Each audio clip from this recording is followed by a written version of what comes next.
Three stages to accessing true freedom from circumstance. Hi, my name is Dmitry Senikov. Welcome back to the Unpressured podcast. And today is a very near and dear topic that has everything to do with our well-being and the ability to live in the unpressured way. Freedom from circumstance. This is the end all and be all to our well-being, to our empowerment, to our ability to actually influence the circumstance. Because when we depend on the circumstance being a certain way, life has a way to get us back to our seat, and things don't happen the way we want them to be going. And when that occurs and we're dependent on that circumstance, we get disempowered, we get frustrated, we get stressed out, our brain and just human operating system shuts down, and all that results in is just both a psychological mess and just a downhill spiral from there, because we're just going to react, we're going to create more mess, we're going to create even more unpreferred reality. So freedom from circumstance. The other big part here is we're going to set the expectation correctly compared to most of the achievement and manifestation magic that is being pushed, educated, bought out there in society at the moment as the most prevalent mechanism of living our life, right? So on the achievement side, there's plenty of strategies and programs that say, do this to get your weight, do this to get your relationships, do this to get the money in the business going, in the careers, and plenty of strategies. The mind, our beautiful minds, we love the proven strategies to see what other people have used to get those things in their life. And then because we so want to also acquire those things, we actually want to find out how those people did it, and we want to do the same. Yet, as you may recall now from your own experience, and maybe you have already been around the block for a while, that you can give the same strategy to two different people, and you're going to get the two completely different results. Why does that work this way? I don't know. This is the way life is structured. And similarly to everybody, I apologize to all of the manifestation coaches. I was and have been one of them, in a way, mastered all of the manifestation practices and modalities and everything out there. And frankly, I don't yet have my life looking in the external the way my mind would have preferred, or the way my mind has been taught to prefer. As in, my mind has created a certain structure of my future and maybe of how my life should have been and would have been looking by now. And yet it's not how it's looking. While I can call myself a master manifestor, as in I've done all of the practices, and frankly to say, they haven't worked. I'm not saying that they will never work, but if you bring any manifestation master out there, right, how come they're selling how to manifest programs rather than just manifesting the life they want, is because perhaps the life, the way it is structured in the moment, it is not supposed to be manifested from the mind. As in, the ideas that the mind has about how our life should be is not coming from the place of the most aware place where we know kind of what life is and where it's coming from. Most of the time, the desire to manifest is coming from a place of liking something, where I don't feel enough, where I have been told that money is going to change my life. And we have many examples of millionaires and billionaires where they have achieved the successes, and yet they're not happy. They are overwhelmed. They are stressing, still fearful about their financial security and future. Now they're freaking out not to lose their wealth, Their relationships and health could be not where they want them to be. So the things that the mind thinks it wants, or the things that society has sold the mind, they could not be the things that we actually want out of life. And so, in a way, the fact that manifestation doesn't work 100% of the time is actually a little safety mechanism so that we don't get all these people getting exactly what they want and then realize that, hey, perhaps this is not where this is going. So, not to burst the bubble, but this unpressured paradigm is really saying that all of the achievement strategies and manifestation strategies, feel free to use them. It's various techniques as you would like. There are certain knowledge and training that is required if you are entering certain types of professions. Yet at the same time, the presumption in this particular conversation is that we're not here to simply imagine an outcome and then allow it to arrive to us. And that instead, we're actually here, souls, very powerful beings who live outside of time and space in absolute love and abundance. We have gotten bored, in quotes, in that realm, and we have decided to contract our power and ability and our knowledge of knowing and seeing everything and feeling nothing but love, peace, and joy. We have decided to come into this human experience for the particular reason to not know how things are going to unfold, so that we could be surprised about certain things that are already coming that we don't know that they're coming. And whether you like it or not, to actually experience some of the lesser preferred feelings like sadness, fear, frustration, anger, etc., all of those.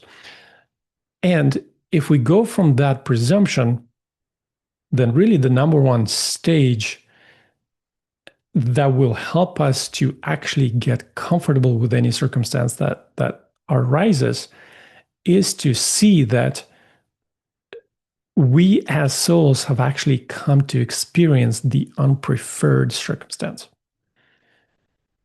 Because as long as we try to operate from our human selves, thinking that we are these separate individual human beings here living on planet Earth, and we create our reality and we are responsible for the way our life unfolds, we will have the underlying pressure and weight to always have to figure the next step and to make sure that nothing bad happens and to always watch for the future. This is sort of the previous, or maybe the current pressure operating system paradigm you might be coming from, where you feel the responsibility to make sure that your life happens, at least it doesn't get worse than it already is. Right. So the number one stage is to recognize that we're actually souls, powerful beings, already in love, peace, and joy, already whole, already enough, already loving and lovable. And we actually come here to experience the not that, which is contrasting and contracting our power to drop our understanding that abundance is all that is, and to actually allow ourselves to dip into a lived reality where we may not be perceiving the abundance that is all around us. So if you can imagine a fish living in a bubble in the ocean, right? As in, there's the ocean, huge ocean right around it, but the fish isn't living in a bubble. And in that way, sort of, it is both in the ocean of abundance while living in a perceivable bubble of limitation. So this presumption is the first stage to allow this human system to lean back a little bit and relieve some of that pressure that we typically put on ourselves, that the way my life unfolds has everything to do with me, right? Because so many times, probably you've already experienced that you've tried to make sure that things happen the way you wanted them to happen. And then, ta-da, surprise, you spilled the coffee in the morning when you were expecting a great day, or you wanted the pitch and presentation to go wonderfully, and then you mumble, or maybe the response you were expecting from your partner or from somebody else of significance is not exactly what you wanted, or perhaps the offer you've created for the market, the response doesn't happen the same way, and same to your body, right? Sometimes what they say, you gotta eat the meat and the salad, or you're not gonna eat the meat and you gotta eat the salad. And we do that, and then we don't see the same response from our body as what we have been told, right? So there's so many things that happen where life is just outside of what we can have influence over in a conscious way from our human selves. So the way kind of we do that, we sort of relegate and delegate responsibility back to our soul selves, that part of ourselves that we, at least for now, at least possibly in this current lifetime, things might shift. We are accelerating in our level of consciousness. Perhaps we will be able to access in a conscious way our soul self. But for now, what I'm really recognizing from personal experience and also having plenty of conversations on these topics is that we are now meant to have conscious access to our soul selves, the ones who have already sort of pre-orchestrated majority of the events that are supposed to unfold in our life, and various life themes that we're here exploring, that soul self is the director of how life's supposed to be. And an example for that is I have had pretty good talent in computer programming, computer engineering, and I've had plenty of opportunities to grow my sort of computer business and IT business.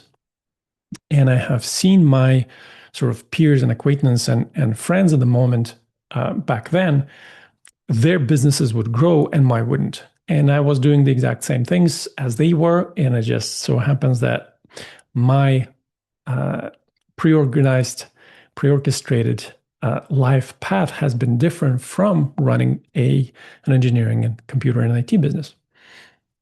Similarly, I was in a injury law space where we were generating leads for injury lawyers, plenty of people running similar type of companies and organizations, and they are doing the same stuff that I've been doing. Some of them are able to grow those types of businesses, serve people wonderfully. And yet now that I'm looking back at it, my life orchestration has been in a different way, perhaps leading me towards these conversations towards more of the consciousness exploration and psychology and human condition experiences so that I could have these conversations with you right now. This is kind of the stage one to see, and perhaps just imagine, if you don't believe this 100% yet, that simply seeing that perhaps there is a higher organizing principle that is already leading my life, right? There's this destiny versus free will conversation. And I'm not saying which one is true or not. What I'm saying is when we look at it, that there is a higher orchestrating principle, that life isn't wholly dependent on me and this separate human mind to make things happen. When we look at life from that perspective, just feel how your system feels looking at it that way. How much pressure, stress, uncertainty, fear is being dissolved and alleviate it just by allowing you to see that there's a higher orchestrating principle that is already guiding your life a certain way. Perhaps it's closing certain doors, perhaps it's opening other doors, and you are guided along the way, right? So this is the stage one, to allow yourself to sort of relax a little bit, that perhaps any circumstance that shows up in your life, whether that's health, relationship, money, whether that's things going according to plan, whether that's certain things closing and ending, and health issues showing up in body functions, and money and business aspects, if they are not happening the way you preferred, that perhaps this is the higher orchestrating principle doing something for us as a guiding mechanism, showing us that perhaps that type of theme exploration is coming to an end. Maybe there's a particular soul contract that's coming to an end. Perhaps there is the current level of your exploration is reaching its ceiling. And so now we get to sort of shift you to a different path.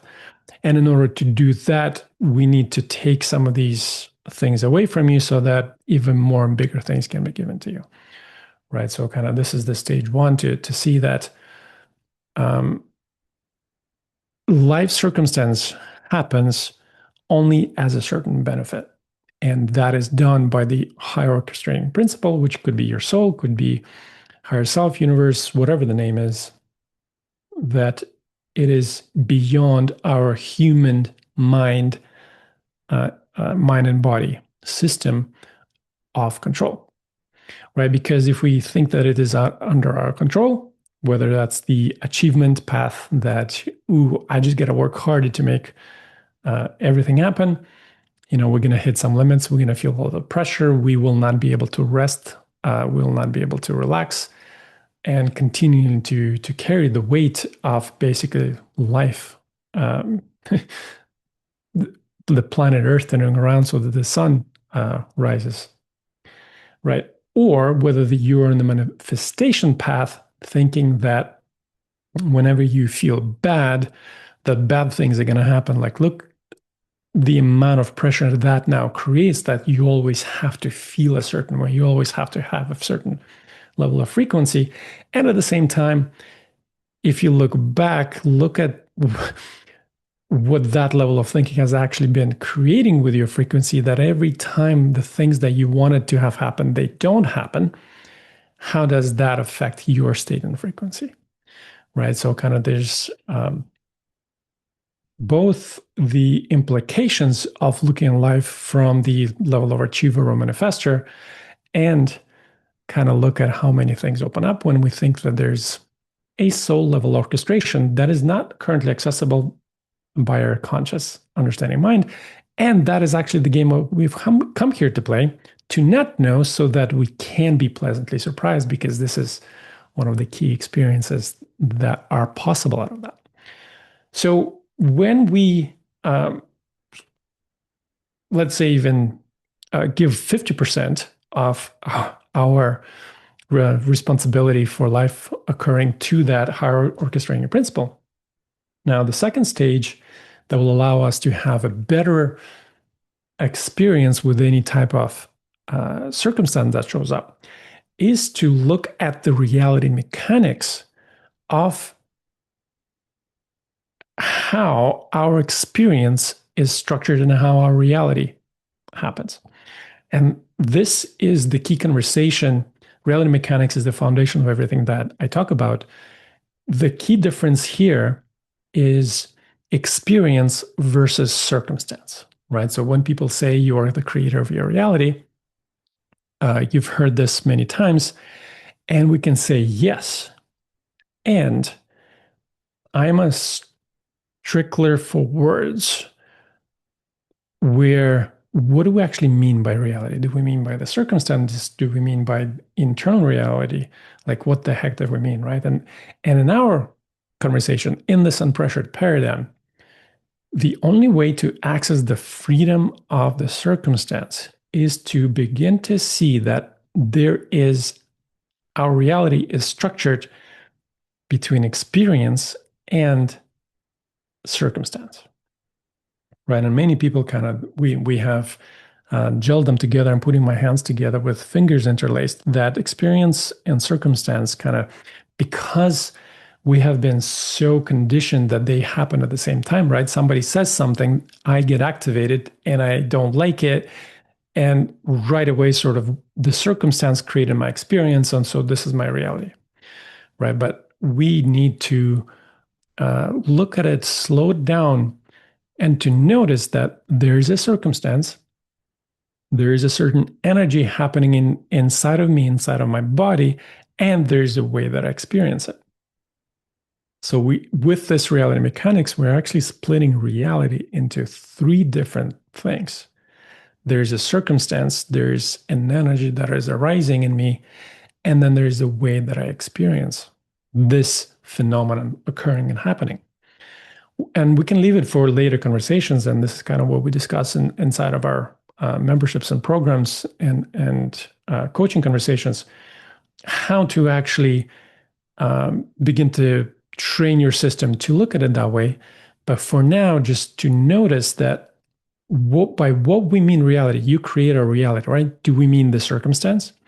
Do we mean the internal energy that arises or does not arise when certain things happen? For example, when we achieve our goals and we don't feel happy or fulfilled, is that the reality or the way we experience both of those things occurring? And so my presumption here, and this is the second state, is to see, second stage of sort of creating freedom from circumstance, is to notice that what we call by reality, when we say you create your reality, that reality is three separate things. External circumstance, the internal energy arising, the internal feeling of it. So for example, somebody says, "Ooh, you did great," right? An internal feeling arising, pride, satisfaction, gratitude, and our experience of that, which is a third thing that not many people notice. It's sort of that stage of how do we feel about how we feel. And when we talk about that we create our reality, the reality mechanics, when we expand the reality into these three things, do we actually have any say about our circumstance? And kind of we can say here, yes, and yes, we do. We do have influence, but we don't have any control, because no matter how much we do, no matter how much we try, there are certain things that are simply outside of our control, right? So we can say circumstance is not really under control. We don't necessarily create it. We do influence, but we don't necessarily create it, right? So circumstance occurs. Okay, fine. What about the internal energy that arises? Not as response to circumstance, but perhaps at the same time as we see circumstance arise, what is the energy that opens up inside of us? Do we have any say about that? And my inclination would be to say that we don't actually have any say about what that energy is that arises when certain circumstance shows up. Again, we do have influence over it over time, but in the moment that it happens, we actually have no say about it, because it's the first time that perhaps that circumstance shows up. It's the first time that that internal reaction and that energy arises. And so I would be inclined to say that we actually have no conscious say about how that occurs. With deeper conversations, with deeper conscious exploration, we are able to influence that internal energy to shift. Yet at the same time, we don't have the control over it, right? So when we say we create our reality, well, we don't really have control over our external circumstance. We don't really have control over what arises in me when those circumstances happen. Then what the heck do I have conscious control over? Well, the only conscious control over I have is how do I get to experience these two phenomena happening? The external circumstance and the internal uh, energy arising as a result. We can say feeling, sensation, thought, etc. Until we look at it, we don't actually have a say about what happens in the moment. So, but we do have conscious say over how we experience those things. And an example with that is when I say you have purple hair, right? Typically, you wouldn't react because you just looked in the mirror and you didn't have purple hair, or maybe you do have purple hair and you're quite comfortable with it, so you wouldn't react. And your experience of it would be just kind of brushing it off, right? Here's the other part that, let's say you get a bill in the mail, unexpected tax bill. There's an internal energy arising of frustration, fear, having to deal with all of this stuff, right? And for one person, that would be a very that would be a first experience. That would be a very devastating experience for them, and they would resist it. They would freak out. They would try to suppress it.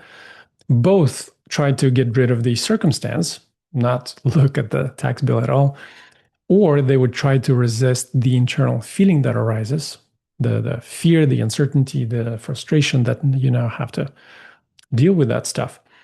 Or another person could have the same things happen. They could be in the exact same financial situation. They could be in the exact same internal response to it, but their experience of the entire phenomenon happening, both the external circumstance and the internal feelings and sensations arising, their experience of that could be, oh, how cool, how interesting, how curious, this is exciting, right? So in that perspective, we can now say that from the reality mechanics view, when we split out reality into these three separate components, the only control we have over what occurs is not the circumstances, not what arises in me, but the way I get to experience it. And the cool part here is kind of as we can see that by this example, right? What is the difference between these two people who react differently or who experience differently to two of these similar both events and internal feelings arising, happening? The only difference with them is the way they view the situation, their perspective, their perception of it, the way they see what occurs and why it occurs. And this is the art of lens coding that, in a way, is the basis of our entire foundation, our work.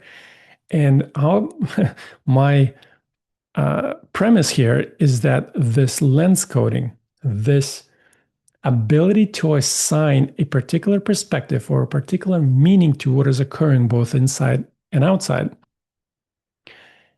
that ability to assign a meaning and that lens coding, ability to choose the lens through which we view what occurs, that is actually our only available free will from our human consciousness perspective.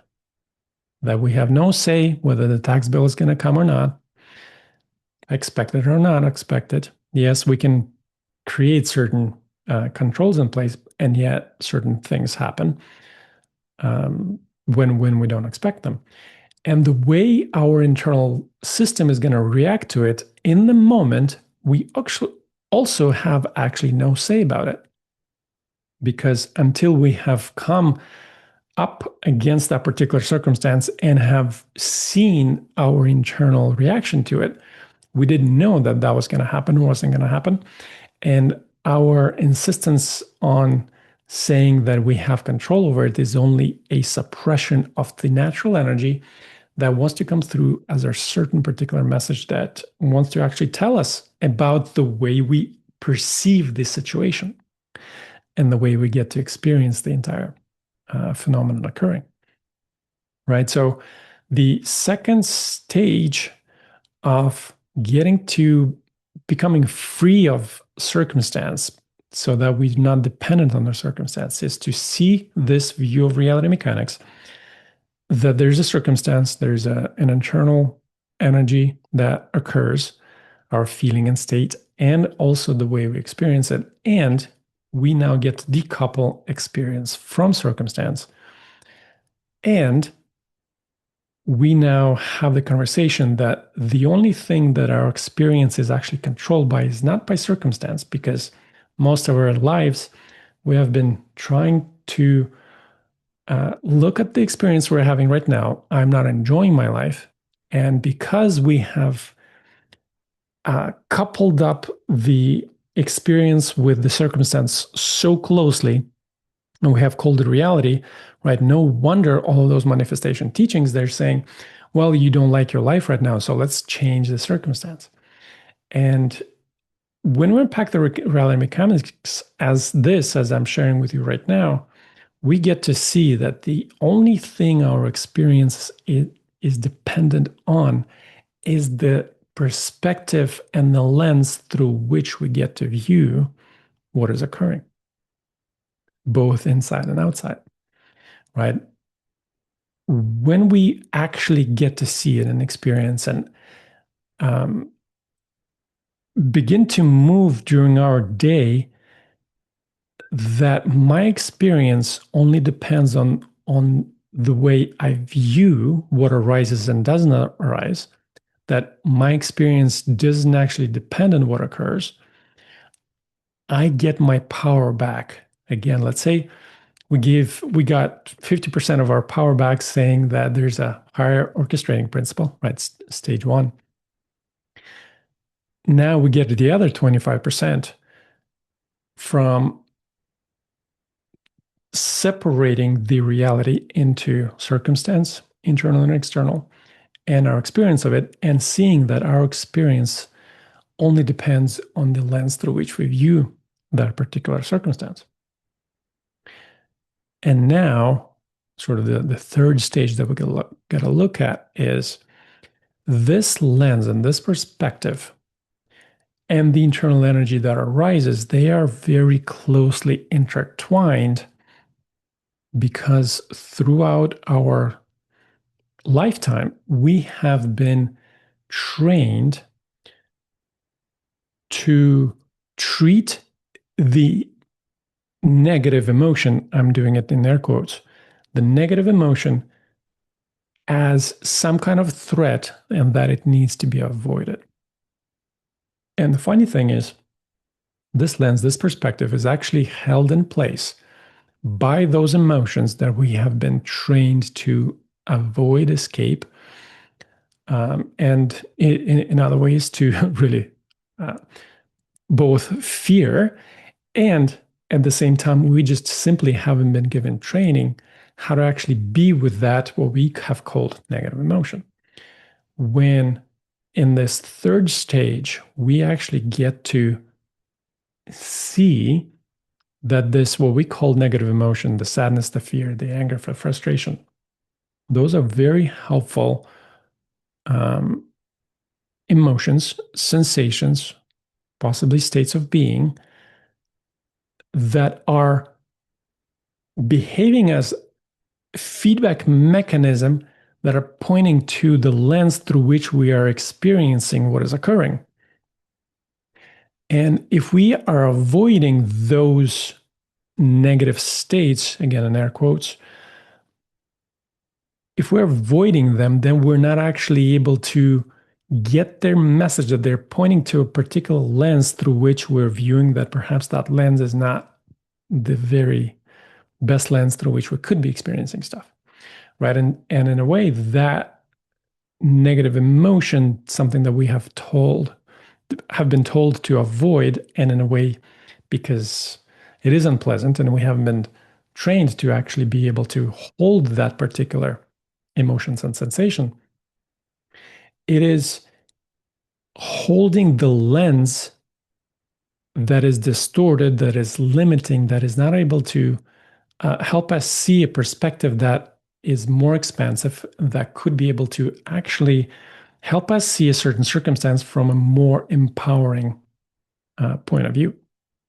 And so the third stage here is learning to develop the muscle to be with uncomfortable emotions and sensations, which is to a person who has been trained to be in their mind a lot, who has achieved a lot through their mind, who has really been driven through both the achievement aspect to suppress the negative emotion and even through the manifestation type of teachings that said that negative emotion is is bad energy and needs to be avoided, and it's just going to create even worse circumstance going forward. Right? We are really need to kind of completely shift that 180 and to look at the mechanics of what is occurring. That these negative emotions, and again, negative in air quotes, they're we get to see them from a different point of view, that they are actually helpful messages, helpful feedback mechanisms, pointing back to various lenses that perhaps are not letting us see the circumstance that is arising from a beneficial point of view that could shift our experience of it. And so when we combine these three stages of seeing that actually the way our life unfolds is in a way pre-orchestrated already by a higher mechanism. I typically just call it soul, whatever the name is, but we need to give it a name. Let's give it a name. Soul has our life plan figured out, right? The second stage is to see that that life plan includes certain circumstance and includes certain feelings and sensations, and that the only conscious say we have about how we experience these phenomena occurring is to explore the various lenses and perspectives through which we could view that circumstance. And then the third stage is learning and developing the muscle to be with the emotions and sensations that we have deemed as fearful, as uncomfortable, as something that we shouldn't feel and shouldn't be experiencing. Because when we learn to be with our sadness, with our grief, with our fear and terror and frustrations, we will be able to actually dissolve the lenses and the perspectives that they're holding in place that are not letting us see the circumstance and to see the reality from the abundant, peaceful, loving place that it actually already is. And the cool part is once we are through on the other side, when we are certain that our soul plan is already unfolding exactly as it needs to be in this very moment, there's nothing for us to do, and that everything that happened so far has been leading us here for a very particular reason. We just don't know what it is just yet, just so that we could be surprised. When we see that the only thing that we have a say over from our conscious human mind is our ability to choose perspectives and assign meaning and find out more helpful lenses and more preferred lenses through which we could be viewing what is occurring.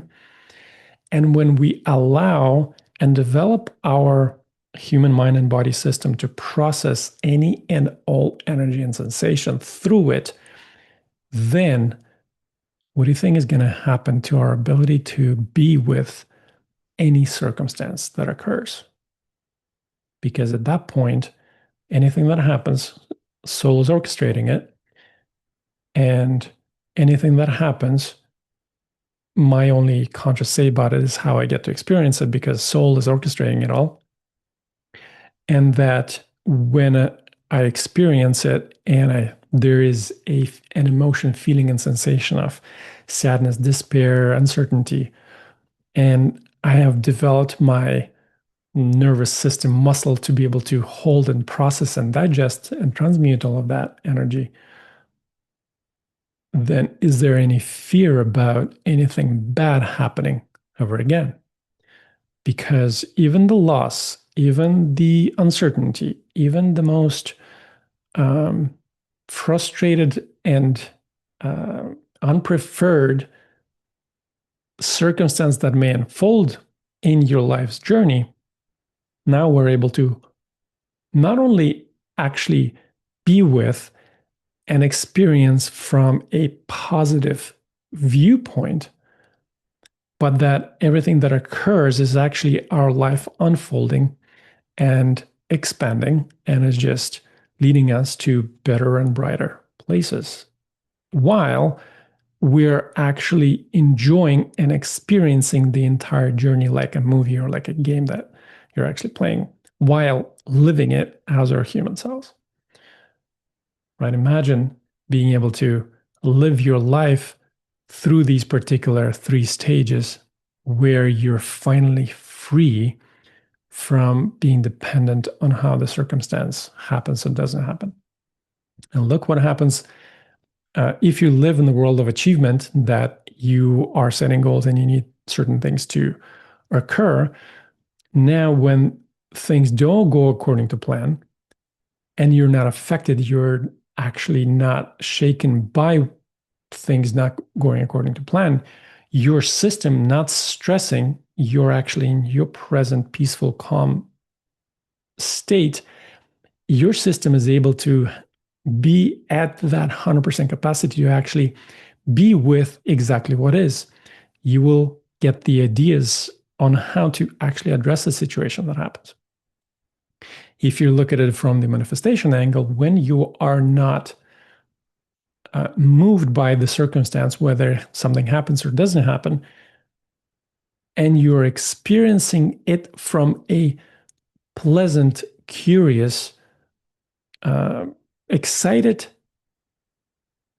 state of frequency of vibration, what do you think, sort of from the manifestation world, how that will create the next moment when you're not affected or moved by what just happened, what could have been initially perceived as some kind of a loss? What if that loss is creating a new opportunity, right? And what if that loss needs to happen for the new opportunity to come in? When you are seeing and you're experiencing this loss from that perspective, it's like, oh, I can't wait. What kind of things I can create from this? Then, no matter what occurs, you're actually in your power and you're no longer dependent on any particular circumstance happening or not happening and any particular timeline to it. You're simply in your human self. You're clear on what you're actually responsible for, which is the way you get to experience what unfolds, both the internal and the external. And from that view, whatever happens can't really move or shake you anymore. And when you are operating from that view, no longer needing a certain circumstance to happen, and you're trusting that all of the best and good stuff is already unfolding for your highest good, then we are really coming back to the theme of the entire podcast, that this is for the place from which you get to live a truly unpressured way of being. That you are in your relaxed self, you're following the guidance you receive in each and every moment, sort of the what they call the highest excitement, highest passion, but really a place of calm clarity of what is my next step that I would like to do, not in order to get an outcome, not in order for me to sacrifice in order to benefit another, but what is my most expansive action or non-action I could take right now.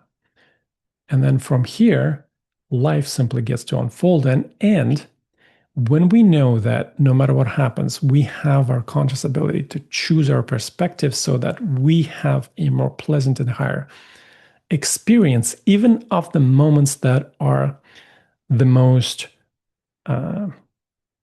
not pleasant moments, not preferred moments, right? Like over the past week, I've had a bit of a stomach bug and I've had quite an intense headache where I couldn't keep my eyes open and I needed to sleep. Knowing the reality mechanics of it and knowing that my only responsibility was to actually simply pick a point of view of this to allow a more expansive experience of this, I chose to see that this was simply a form of detoxification and perhaps an upgrade of my human mind body system. That even though it was not a pleasant experience, I was able to see it from a point of view that it was actually working for me. And now being on the other side, of course, I can see the many benefits that have come from it, including a forced rest that my system needed in order for more connections to happen before I was able to record this message for you. And so hopefully this is beginning to make sense that how these three stages are absolutely necessary in order for you to become free from being dependent on the circumstance, and how empowering it is to actually live from a place of no longer being dependent on the circumstance. That really, this is how we get to be the powerful creators of our experience, not powerful creators of our external reality, but from our human conscious perspective, we are powerful creators of the way we get to experience how this life unfolds. And in this moment, I'll leave you with this. Let it expand, let it integrate, let it kind of sit and touch every part of your being, every cell. Feel free to forward this message to your friends and kind of open it up for discussion. And if you have any questions, if this activates any type of excitement in you, feel free to reach out. I'm Dmitry Senekov on Instagram, or podcast at unpressured.co. You can email. And if you have any more questions, feel free to join some of our programs. Feel free to hop on the website, unpressured.co, take a look at the material that is already available there. And from here, I wish you only an elevated level of this human experience.